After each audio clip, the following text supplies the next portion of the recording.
오늘 우리에게 오늘 우리에게 주시는 하나님의 말씀은 누가복음 2장 11절에서 14절까지의 말씀입니다. 누가복음 2장 11절에서 14절까지의 말씀입니다.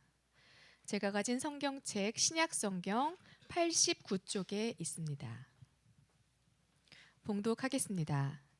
오늘 다윗의 동네에 너희를 위하여 구주가 나셨으니 곧 그리스도 주시니라.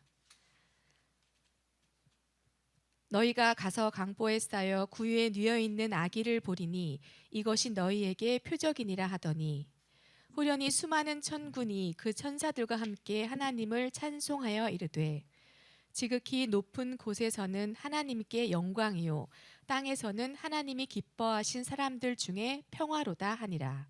아멘. 아멘. 할렐루야. 할렐루야. 우리 앞뒤 옆으로 인사합니다. 메리 크리스마스. 네, 눈웃음 말고요. 눈웃음 말고 쳐다보는 거 말고 정중하게 앞뒤로 옆으로 인사합니다. 메리 크리스마스. 메리 크리스마스.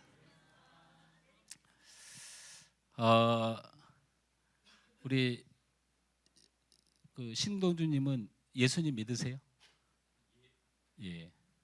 진작에 말씀을 하시지. 나는 우리 떡 빚는 성악가라고 해서 행사도 다니시고 그런 유명한 분이 여기를 왜 오시나 그랬더니 이렇게 은혜스럽게 찬양을 하는 걸 보고 예수 믿는 분이구나 그런 생각을 했습니다. 너무 감사하고 특별히 우리 하늘소망교회 중창팀 또 우리 버스킹 팀 홀씨 그리고 특별히 우리 젊은 우리 청년들 또 우리 젊은 집사님들 또 하나님 앞에 성가로 섬겨 주셨는데 우리 격려의 박수, 축하의 박수, 감사의 박수 한번 드립니다.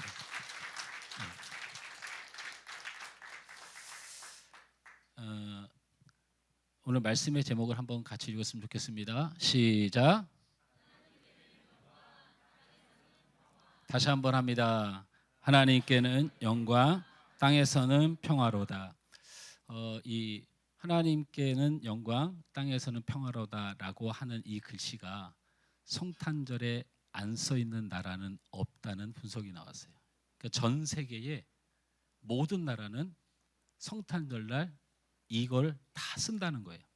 우리 종각에도 전 국민이 의미를 가지는 트리 광화문에도 보면 하나님께는 영광, 땅에서는 평화 이렇게 기록이 되어 있다는 거예요.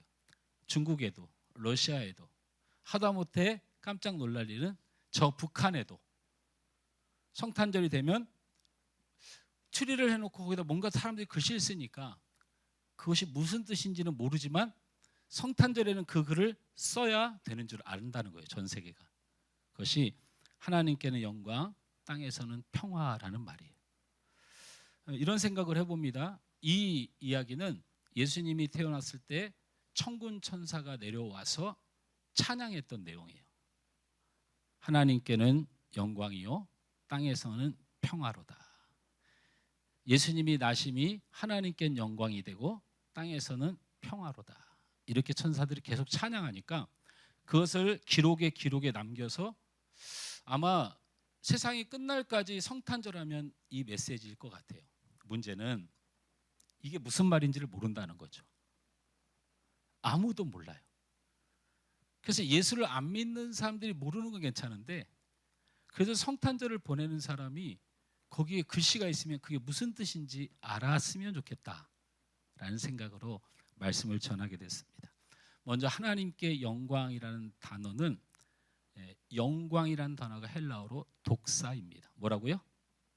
외우기 쉽죠? 그래서 우리 목사님들 중에 그 이메일 아이디에 독사가 많습니다. 왜 이렇게 독사 같은 인간이 이렇게 하나 생각하지 말고 헬라어 독사가 영광이라는 뜻이에요.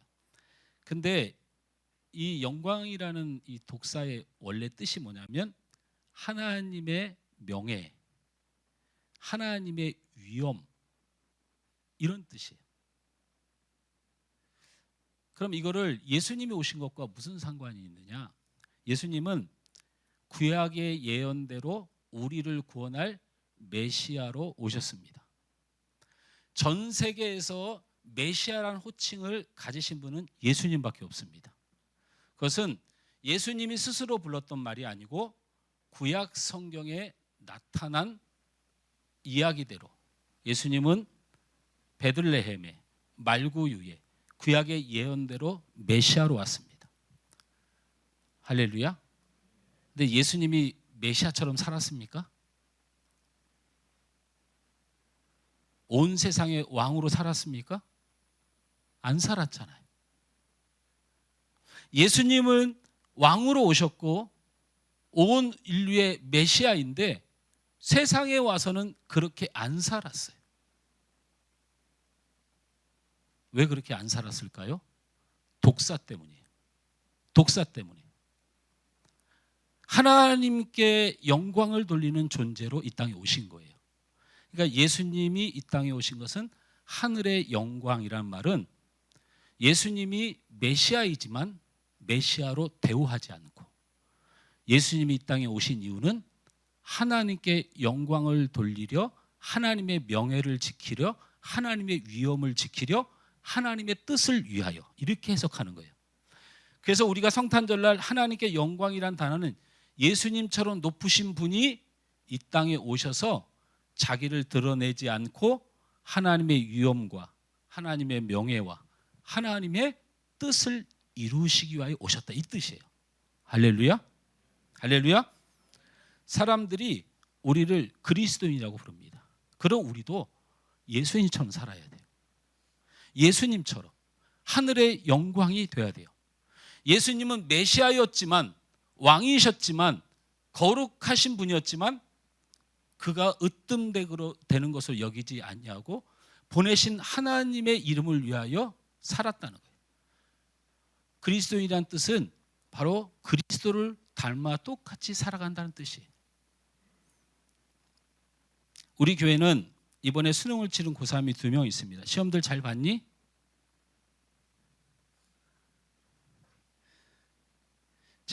저희 교회는 우리 아이들이 아주 공부도 열심히 하고 좋은 성적도 거둡니다.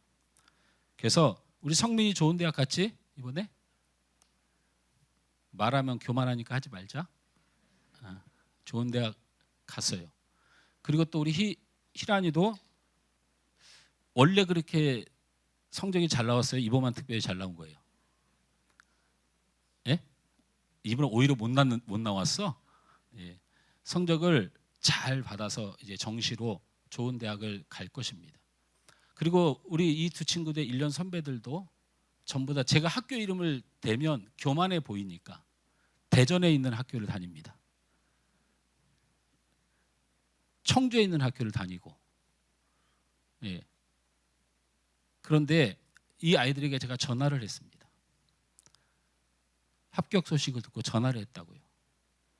전화를 해서 제가 성민이하고 희란이 우리 고3 아이들에게 했던 말 기억하는지 모르겠지만 이렇게 말했습니다. 좋은 대학 간 거 축하해. 근데 좋은 대학을 다니는 아이 말고 좋은 대학을 다니지만 믿음이 좋은 아이가 되었으면 좋겠다. 목사에게는 좋은 대학이라고 하는 거 나쁜 대학이라는 개념이 없어요. 그곳에서 예수님처럼 예수님의 뜻을 이루며 살아가느냐가 가장 중요합니다. 우리 앞에도 말씀드렸지만 지금 이 자리에도 저희 청년부 아이들 또 우리 중고등부 아이들이 얼마나 귀하냐면 저는 이런 아이들을 처음 봐요. 대전에서 매주 올라와 예배드립니다. 강원도에서 매주 와서 예배드려요. 혹시 집이 대전이신 분, 강원도이신 분, 우리 청년들은 3시간, 4시간 걸리는 거리를 시험 기간 필요 없습니다. 그냥 옵니다. 여러분이 들으면 깜짝 놀랄 대학들을 다니고 있어도 그 대학의 명예가 아니고 하나님의 명예를 지키기 위하여 옵니다. 다 정신병자라고 그래요. 야, 이번 주는 안 가도 되잖아. 시험 기간인데. 너 이렇게 공부하고 되겠어? 얼마나 마음이 힘들겠어요. 그래도 나는 하나님의 위엄을 지키는 그리스도인이야. 하나님 위엄을 지킨다는 게 뭐예요? 이 세상 천하 만물의 가장 높으신 분이 하나님이므로 내가 다니는 대학, 내가 가진 재물이 중요한 게 아니고 내가 그 하나님 앞에 예배하는 자가 되는 것, 그것이 하나님의 위엄을 지키는 일. 이게 독사라는 단어예요. 세상에 하나님께 영광이란 단어가 쓰인다면 우리 그리스도인 모두 하나님의 위엄을 지키시길 주님으로 축원합니다. 저희 교회는 세 분의 장로님이 계십니다. 원로 장로님과 두 장로님이 계십니다. 신앙적 주의로는 목사와 대등합니다. 노회에 가면 목사 장로가 투표를 하면 목사와 장로는 1대1입니다. 투표가. 총회를 가도 1600원 투표원 중에 800명씩 목사 장로가 1대1로 해서 목사가 독재를 하거나 장로가 앞서 나가지 못하도록 견제를 합니다. 그러니까 교회에서도 장로님들의 신앙적 위치는 담임 목사와 같습니다. 진심으로 말하는 겁니다. 교회에서 당회에서 장로님들이 하나만 반대를 해도 교회는 운영되지 않습니다.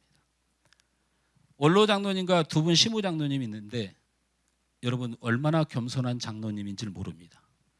얼마나 충성하는 장로님인지 모릅니다. 여러분 잘 알고 계시지 않습니까?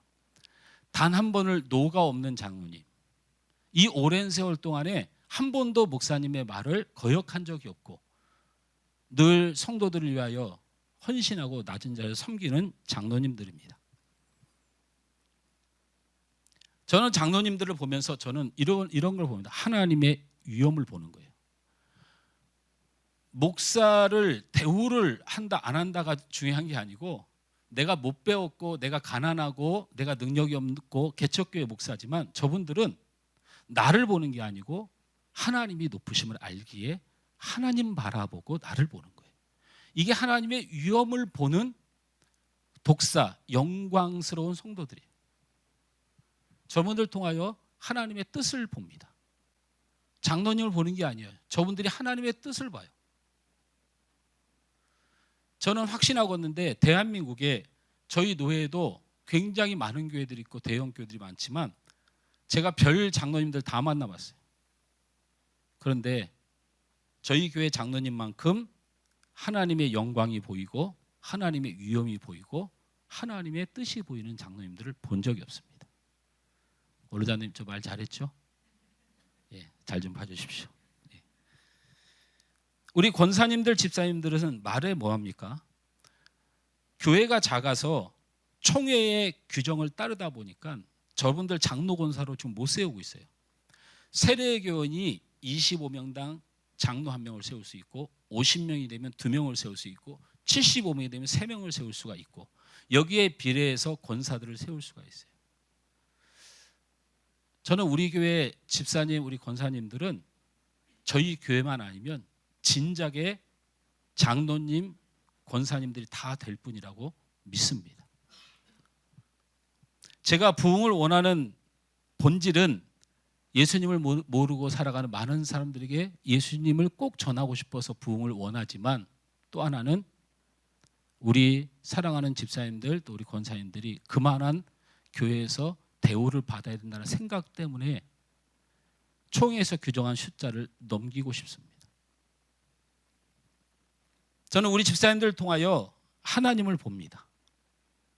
이게 하나님께 영광이란 단어의 해석입니다. 옆 사람을 축복합니다. 당신을 통하여 하나님이 보이기를 원합니다. 그런데 예수 믿는 사람을 통하여 사기꾼이 보여. 사기꾼이. 이게 문제야. 장로인데, 목사인데, 집사인데 그 사람을 보니까 하나님이 안 보이고 사기꾼이 보여. 그 사람이 정치인으로 보여. 그 사람이 돈 많은 부자로 보여. 그 사람이 병투병에서 실패한 인생으로 보여. 여러분, 한 번 왔다 가는 인생이고요. 장담할 수 없는 인생입니다. 지난달에만 저희 노회에 있는 교회에 중고등학교 애들이 3명이 자살을 했습니다. 각 교회마다. 우리 마음대로 안 돼요. 지옥 간다고도 함부로 말하지 마세요. 여러분 우울증을 안 겪어봤으면 그런 말 하면 안 돼요. 하나님께 영광이 돼야 됩니다. 여러분이. 다시 한번 그런 의미를 담아서 옆 사람 축복합니다. 당신을 통하여 하나님이 보이길 원합니다. 땅에서 평화라는 뜻은 어떤 뜻일까요? 이 평화라는 단어가 헬라어로 에이레네라는 단어입니다. 머리 아프니까 설명을 드릴게요. 샬롬이란 단어는 평강이죠. 근데 그건 히브리어입니다. 그 샬롬을 신약으로 가져오면 에이네라는 헬라어로 변해요. 근데 문제는 여기에 오역이 생겼다는 거예요. 여러분, 에이레네는 땅에서 평화란 단어는 샬롬하고 완전히 다른 뜻이에요. 샬롬은 평강이란 뜻이죠. 그래서 샬롬은 나를, 내 안을 잔잔케 한다는 뜻이에요. 내 안을. 평화는 달라요. 에이레네는 네가 잔잔한지 다른 사람들이 볼 것이다라는 뜻이에요. 무슨 얘기냐면 헷갈릴 수 있으니까, 평화라는 단어는 전쟁에 관한 이야기가 아니고 네 삶이 괜찮아 이렇게 하는 게, 스스로 괜찮아 이렇게 하는 건 평강. 이해가 되시나요? 너에게 평강이 있을지니라 이렇게 말한 건 하나님의 성령으로 하나님의 위로가 있을지니라, 이런 뜻으로 스스로 괜찮다고 여길 수 있는 능력을 말하고요. 평화는 달라요. 에이레네는요, 어떻게 할까요? 에이레네를 설명을.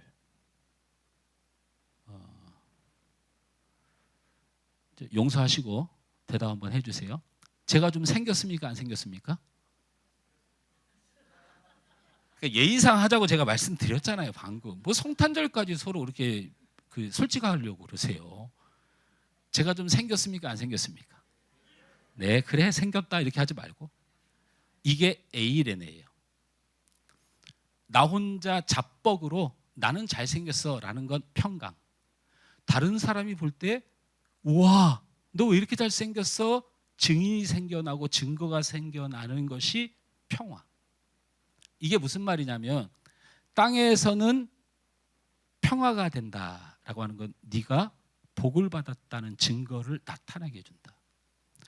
성탄절에 예수님이 이 땅에 오신 이유는 여러분이 에이레네, 여러분이 복을 받은 사람인 것을 세상 사람이 알게 하겠다. 하나님의 사람인 것을 알게 하겠다.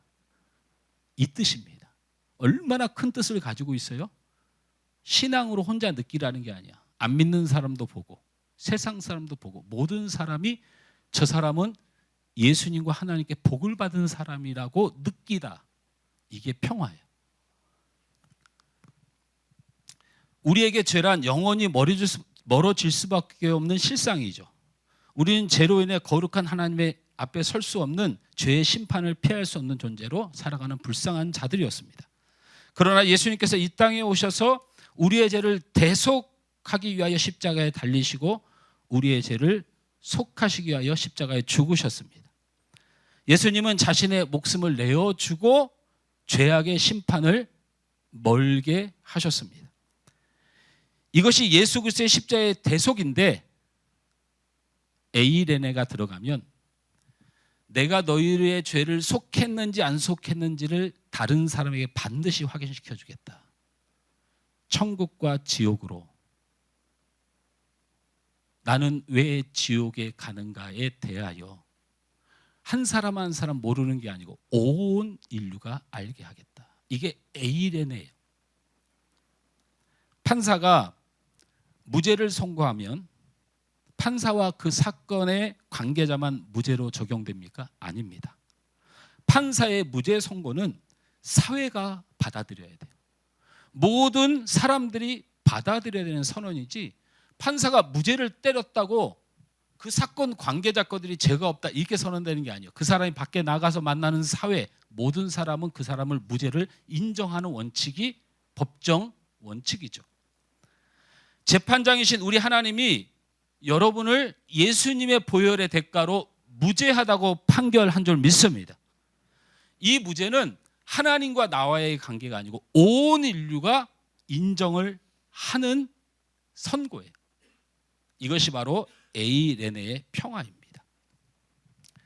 예수님은 십자가에서만 목숨을 버렸다고 우리는 생각합니다. 우리는 대부분 예수님이 우리를 사랑하시고 에이레네 많은 사람들 앞에서 구원을 얻게 하는, 그래서 하나님도 부인할 수 없고 피할 수 없는 그 구원의 큰 은혜를 주신 그 목숨 바쳐 사랑하는 사랑을 우리는 십자가라고 얘기합니다. 그런데 예수님은 사실 십자가에서만 우리에게 목숨 바쳐 사랑한 것이 아닙니다. 여러분 잘 기억하시죠? 혈우병을 앓고 있는 여인에 대한 이야기 여러분 기억할 것입니다. 혈류병이 있고 혈우병이 있죠. 혈류병은 뭡니까? 혈소판이 너무 적게 나와서 피를 응고시키질 못해요. 그래서 피가 한 번 나면 계속 멈추지 않는 걸 혈류병. 그 반대가 혈우병이에요. 혈우병은 반대예요. 혈소판이 너무 많이 나와서 피를 자꾸 응고시켜서 혈전을 일으켜요. 이게 두 개가 다릅니다. 이 여인은 혈루병을 앓고 있어요. 응고가 모자라 피가 멈추질 않아요. 이런 병은 유대인 사회에서 하나님께 저주받은 병이다 이렇게 불러요. 이 여인을 가까이 하면 같이 돌에 맞아 죽습니다. 이 여인이 그 많은 군중에 휩싸여서 예수님 곁에 와서 예수님 옷자락을 살짝 만졌어요. 누가 내 옷자락을 만졌느냐? 안 물으셨어야 돼요. 그러면 예수님이 살 수 있었어요. 그냥 옷을 만져서 병이 나은 줄 알았으면 그냥 넘어가시면 돼요. 근데 예수님은 그 여인을, 많은 서기관과 바리새인과 종교 지도자들이 보는데 그 여인을 찾았어요. 그 여인이 무릎을 꿇고 죽을 죄를 졌습니다. 엎드렸어요. 그럼 예수님은 여기서 돌아섰어야 돼요. 그럼 예수님이 살 수 있어요. 예수님이 어떻게 했어요? 뭐라고 했는지 기억나세요? 하나님 앞에 저주받은 자고 이방 여인이어서 가까이 하면 같이 죽어요. 근데 예수님이 뭐라고 했어요? 손을 잡고 따라. 써서는 안 되는 말씀을 하신 거예요. 따라, 내 믿음이 너를 구원하시니. 그 다음 단어도 써서는 안 돼요. 평안히 가라. 하나님이 너를 사랑하시니 가라, 이 뜻입니다. 하나님께 저주받은 자의 손을 잡고 나도 저주받은 자라고 시인하며 이미 그 여인을 위하여 목숨을 버려 사랑하신 분이 십자가에서만 죽으신 게 아니에요. 또 한 사건, 너무 많지만 음행 중에 잡힌 여인에 관한 이야기를 하려고 합니다. 유대 사회에서 지금의 아랍권에도 그런 처벌이 있지만 그때 유대 사회에서 음행을 하고 남편 외의 여자가 다른 남자를 만나고 바람을 피면 돌로 쳐서 죽이는 율법이 있던 시대입니다. 율법이 있던 시대에 그 여자가 잡았어요. 그래서 돌로 쳐서 죽이려고 하니까 대제사장과 바리새인들이 멈춰라 하는 거예요. 그 여자를 끌고 예수한테 가자. 그러면서 예수가 어떻게 하는지 지켜보자. 음행 중에 잡힌 여인은 율법에 돌로 쳐서 죽이라 하는데 과연 예수는 어떻게 하는지 보자. 어떻게 했을까요? 성경을 한번 잠깐 읽어봅니다. 같이 읽습니다. 시작. 그들이 이렇게 말함은 고발할 조건을 얻고자 하여 예수를 시험함이러라. 예수께서 몸을 굽히사 손가락으로 땅에 쓰시니 그들이 묻기를 마지 아니하는지라. 이에 일어나 이르시되 너희 중에 죄 없는 자가 먼저 돌로 치라 하시고 다시 몸을 굽혀 손가락으로 땅에 쓰시니. 저 말씀이 왜 중요하냐면요. 저를 보시면 돼요. 성경 보면 머리 아파요. 제가 설명해 드릴게요. 예수님이 하지 말아야 될 행동을 해서 나중에 저 일 때문에 죽어요. 왜 죽냐면 바리새인과 서기관들은 증거가 필요했어요. 예수님이 이 여인을 살려줄 줄, 용서할 줄 다 알고 있는 내용이에요. 근데 그건 말이에요. 그래서 저들은 예수님이 그것을, 저 여인을 살리는 장면, 돌에 맞아서 음행한 중에 잡혔기 때문에 돌에 맞아서 마땅히 죽어야 되는데 저 여인을 살릴 때 예수님도 같이 죽이려고 했으니 증거가 필요했어요. 예수님의 단 한 번도 땅에 글을 쓴 적이 없어요. 항상 설교를 하셨는데 저 때만 2번이나 썼어요. 증거가 필요해. 음행 중에 이 여인을 살려서 내가 이 여인을 살린다는 증거가 필요해. 오케이. 땅에다 쓰셨어요. 뭐라고? 너희 중에 죄 없는 자가 이 여인을 먼저 돌로 치라. 그리고 일어나서 땅에 쓴 글을 다시 말하고 다시 앉아서 증거가 필요해. 너희 중에 죄 없는 자가 먼저 이 여인을 쳐라 쓰셨어요. 이게 무슨 말인 줄 아세요? 나도 이 여인과 함께 돌에 맞아 죽겠다고 선언하신 거예요. 음행 중에 잡힌 여인, 저주를 받아서 망한 여인도 그 여인을 위하여 예수님이 목숨을 다하셨는데 여러분이 무슨 그렇게 큰 죄를 지셨습니까? 우리 예수님은 여러분을 목숨을 다하여 사랑할 것입니다. 이게 바로 땅에서의 평화. 모든 사람이 알게 될 것이다. 하나님이 예수 믿는 자를 얼마나 사랑하시는지 반드시 드러낸다는 거예요. 믿습니까?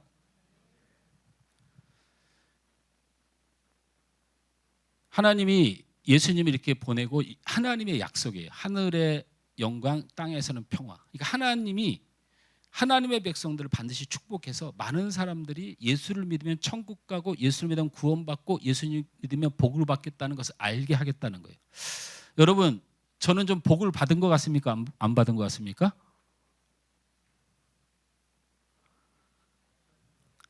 그러니까 오늘 성탄절입니다. 서로 설교를 주고받는 동안에 좀 기쁩시다. 저도 뭐 다 좋아서 여러분한테 다 좋다고 내가 그래서 설교 중간에 우리 장로님도 훌륭하다, 집사님도 훌륭하다, 여러분이 세상에서 최고다 이 정도 해줬으면 좀 반응을 좀 하세요. 저는 분명히 복 받은 사람입니다. 제가 하나님이 보고 계시잖아요. 우리 성도들 앞에 이 시간 우리 사랑하는 청년들과 우리 집사님들 찬양해 주셨는데 제가 여태까지 듣던 은혜 중에 가장 큰 은혜를 받았습니다. 눈물이 쏟아질 뻔했어요. 어떻게 보면 제가 오히려 전도사 때 부목사 때 섬기는 교회에 20분의 1, 30분의 1 안 되는 여러분을 두고 목회하지만 저는 가장 행복합니다. 여러분 한번 돌아보세요. 주님이 여러분을 살리셔서 지금까지 살고 계신 겁니다. 주님이 여러분을 끝까지 사랑할 것입니다. 염려하지 마세요. 우리 에이렌의 약속, 너의 삶에 평화가 깃들 것이고 축복이 깃들 것이다. 이 사실을 믿으시기 주님으로 축원합니다. 이렇게 믿으면 좋은데 예수 믿는 게 얼마나 어려운지를 말씀드릴게요. 이렇게 믿으면 신앙이 되느냐? 안 돼요. 이건 신앙이 아니고 하나님이 우리에게 약속하신 언약이에요. 언약과 신앙은 달라요. 신앙은 우리가 살아내는 것이고 언약은 하나님이 이루시는 거예요. 그러니까 하나님이 우리를 사랑하고 축복하고 구원하겠다고 언약한 걸 우리가 맨날 하늘의 영광, 땅에는 평화 이렇게 얘기하는 건데 성경은 예수님이 이 땅에 오신 이유를 우리의 신앙으로는 하나님이 이룰 언약을 믿으면 좋지만 그렇게 말하지 않아요. 제가 거짓말하는 게 아니에요. 예수님이 이 땅에 오신 이유가 성경에 기록되어 있어요. 우리가 어떻게 해야 되는지. 요한일서 4장 9절에서 12절 말씀 함께 읽습니다. 시작. 하나님의 사랑이 우리에게 이렇게 나타난 바 되었으니 하나님이 자기의 독생자를 세상에 보내심은 그로 말미암아 우리를 살리려 하심이라. 여기까지 하나님이 언약이고요. 계속 읽어봅니다. 시작. 사랑은 여기 있으니 우리가 하나님을 사랑한 것이 아니요 하나님이 우리를 사랑하사 우리 죄를 속하기 위하여 화목 제물로 그 아들을 보내셨습니다. 그 아들을 보내신 것까지 언약이에요. 그 다음부터는 우리의 신앙입니다. 함께 읽습니다. 사랑하는 자들아 하나님이 이같이 우리를 사랑하셨은즉 우리도 서로 사랑하는 것이 마땅하도다. 어느 때는 하나님을 본 사람이 없으되 만일 우리가 서로 사랑하면 하나님이 우리 안에 거하시고 그의 사랑이 우리 안에 온전히 이루어지느니라. 할렐루야. 아멘. 저를 보세요. 사랑하는 거 우습게 보지 마세요. 여러분 천국 보내는 거, 여러분 기도하면 하나님 축복하는 거, 그 하나님의 영역이에요. 그러니까 하나님 앞에 나오기만 하면 돼요. 나오기만 하면 돼요. 그건 여러분이 할 일이 아니에요. 근데 우리가 잘못 알고 하나님이 자기의 독생자를 이 땅에 보내심은 너희를 살리려 하며 너희가 그런 하나님을 믿는다면 너희가 어떻게 살아가야 되는지를 명확히 얘기했어요. 성탄절 예수님 오신 거 우리 예배하고 가면 아무 소용없어요. 바로 우리 서로 사랑하기로 결단해야 됩니다. 할렐루야. 제가 이렇게 말하면 너무 심심하니까 마태복음 22장 30절에서 40절 말씀에 한 율법사가 찾아와서 예수님한테 묻습니다. 예수님, 신구약 성경을 통틀어서 어떤 게 하나님의 뜻입니까? 묻자 내 마음과 뜻과 정성과 생명을 다해 하나님을 사랑하고 이와 같이 네 이웃을 사랑하라. 이것이 성경에서 가장 핵심으로 삼은 두 강령이니라. 하나님과 하나님 사랑하는 것과 이웃 사랑하는 게 동일해요. 어떻게 하실 겁니까? 이웃 사랑하지 않으면 하나님 안 사랑한다고 믿는다는 거예요. 사랑은 여기 있으니 너희가 사랑하면 그 안에 하나님이 있고 하나님은 사랑이기 때문이다. 생각보다 예수 믿는 것과 이웃을 사랑하는 게 거의 동격으로 하나님은 본다는 거예요. 어떻게 하시겠습니까? 오늘 성탄절 식사 준비하지 않았습니다. 떡을 준비했어요. 가져가시되 오늘 성탄절날 사랑하지 못했던 친척들, 가족들 그리고 미안했던 사람들에게 전화해서 성탄 축하 인사하고 화해하세요. 특히 우리 예수 믿는 사람은 더 겸손히 낮아진 모습. 그게 예수 믿는 사람, 하나님 믿는 사람들의 모습인 줄 믿습니다. 여러분 그 프로보노라는 드라마 보시는 분 있습니까 혹시? 요즘 굉장히 유명한 드라마인데 프로보노 아시는 분? 윤지 집사님, 저하고 스타일이 성향이 이 법정 드라마입니다. 거기에 보면 하반신 마비로 태어난 아이가 법정에다가 하나님을 고소했습니다. 하반신 마비로 휠체어를 타고 다니는 아이예요. 한 7살 정도 돼 보이는 아이가 하나님을 상대로 법정에 고소를 해서 실제로 고소를 했고 이것 때문에 재판이 열렸어요. 이 아이가 고소한 이유는 많은 사람들 앞에서 이렇게 말합니다. 자신이 안 태어났으면 우리 엄마 아빠가 안 힘들 것이고 자신이 안 태어났다면 사람들을 불편하지 않게 했을 텐데 사람들의 눈을 보고 사람들이 나를 대하는 거 보니 나는 분명히 필요 없는 존재인 것 같은데 이 모든 책임이 나를 이 땅에 태어나게 한 하나님께로 있는 거로 나는 하나님을 세상 가운데 고소합니다. 이 내용입니다. 제가 그 재판장에 없었지만 그 아이에게 꼭 해주고 싶은 말이 있습니다. 네가 고소할 대상은 하나님이 아니고 나다.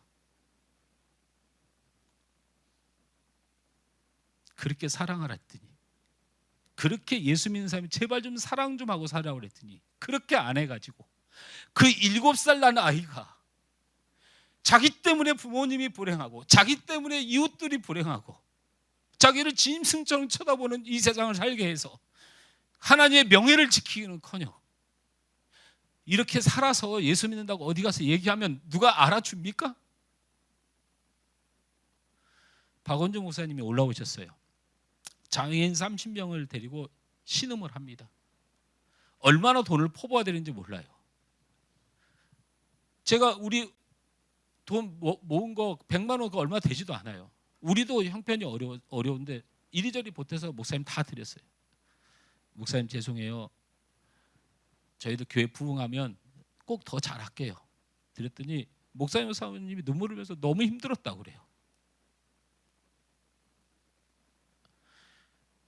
장애인들 일을 시켜요. 그 목사님이 팔굽기 이게 누르는 거, 팔이 없는 친구는 어깨로 누르고 이 보턴 한번 누르면 80만 원씩을 줘요. 한 번 누르면 준다고요. 그래서 몸이 불편한 친구들이 너희들이 일해서 우리가 이걸로 수입을 얻어서 우리가 너희들 이렇게 당당하게 살 수 있어. 너희들 일해서 번 돈이야. 이렇게 하는 선교를 해요. 이 설비하고 하는데 얼마나 쏟아부었는지. 근데 쌀이 안 팔리면 월급을 못 주니까 자기 돈 끌어다 버티다 못해서 그 사모님이 오시겠지만 굉장히 밝으신 분이에요. 사회복지사인데. 근데 오셔서 눈물이 글썽거려요. 저희들 앞에서. 목사님 너무 힘들었어요.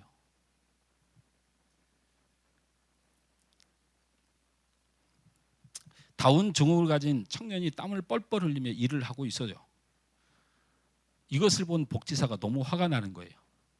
그래서 그 청년의 일을 멈추게 하고 그늘로 데려가면서 먹을 걸 주면서 그 일을 시킨 이웃에게 가서 막 따지는 거예요. 아이를 그렇게 혹사하면 어떡해요? 애가 그러다 쓰러지면 어떡하려고 그래요? 이웃이 이 말을 듣고 그 청년을 끌고 가더니 더 힘든 일을 시킵니다. 근데 그 아이는 쫄쫄 따라가서 그 일을 하고 있습니다. 이 이웃이 복지사에게 이런 말을 합니다. 난 당신 같은 쓰레기 같은 인간이 제일 싫어. 이 아이가 얼마나 훌륭한 아이인지를 당신은 몰라. 당신은 평생 이 아이가 이 일을 못한다고 간주하고 바보 취급하고 투명인간 취급하는 걸 잘해준다고 하지만 나 평생 이 아이를 보면서 저 아이가 저렇게 일을 잘하는 거라 늘 칭찬하고 고마워하면서 살았어. 당신은 이 아이에게 고마움과 살아갈 존재에 힘을 주는 사람이 아니고 이 아이를 무시하고 위한다는 핑계로. 그러다 복지사가 눈물을 흘리며 얘기해요. 저한테 그렇게 함부로 하지 마세요. 저도 어려운 이웃을 위해 평생 살며 살아왔던 사람입니다. 그러자 이웃이 다시 말합니다. 당신은 이 아이가 쓸모없다고 생각하지만 나는 이 아이가 능력이 있다고 믿는 거예요. 그렇게 두 사람이 옥신각신 싸웁니다. 그 장면을 바라본 제 마음속에 사랑하려고 저렇게 다퉜으면 좋겠다라는 마음이, 내 마음에, 복지사가 됐던 이웃이 됐던 뭔가는 돼야 되겠다. 그렇게 사랑하려고 애쓰는 그 모습을 너무 부러운 거예요. 우리 교회가 꼭 부흥해야 되는 이유, 바로 예수 믿으면 사랑하라고 명령하신 그 명령을 하려고 부흥해야 됩니다. 우리 교회는 그런 교회가 되어야 됩니다. 사랑하는 성도 여러분, 성탄절날 무거운 얘기를 드린지 몰라도 분명한 것은 여러분의 운명보다 하나님의 사랑이 훨씬 더 강합니다. 믿으시길 바랍니다.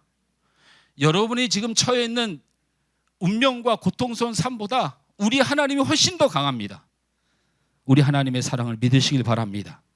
이 세상이 돈이 장악한다고 믿는다면 이 돈보다 우리 하나님이 훨씬 더 강합니다. 두고 보십시오.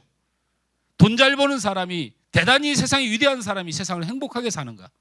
하나님의 사람이 행복하게 사는가? 땅에서는 평화라는 역사가 나를 지키고 축복할 것입니다.